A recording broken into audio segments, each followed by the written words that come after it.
отыр. Әрбір ауданды бөлек жабық түрде жиналыс өткізіп, басына барып, осында отырған барлық ауыл әкімдерімен тұрғызып қойып, қанша адам берді, қанша адам документ тапсырды деп өздеріне сұрап отырып тікелей. Соның нәтижесінде біз мынау берген қаржыны, ол жай ғана қаржы емес қой, бағана өзіңіз айтқандай, оның артында үлкен тірлік тұр. Ол жерде баннеге табысы болады, жалпы мынау көзқарасы, ой өрісі өзгереді. Мынау жалпы халыққа керек нәрсе. Өмірге ол жерден жолдама алады. Сондықтан сол аулаға жан-жақты біз жағдай жасауға міндеттіміз. Мен енді бұл мәселені жайдан жай көтеріп отқан жоқпын. Сіздерге де жайдан жай келіп отқан жоқпын. Түркістан облысында бұл жағдай жоғары деңгейде жүріп жатыр деп айтсам, артық емес қой деп ойлаймын.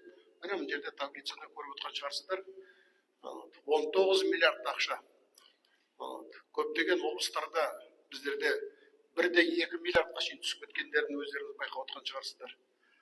Енді бұл енді жауапкершілігі әлі де төмен облыстарда болып жатқан жағдайлар. Мен енді мына үлкен тәжірибесі бар облыс ретінде арнайы осы Түркістанға келдім.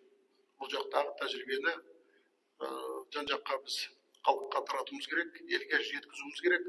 Ақшаның тапшылығы әлі де жоқ емес. Оған қарамастан қаншама нақты шаралар қабылданды.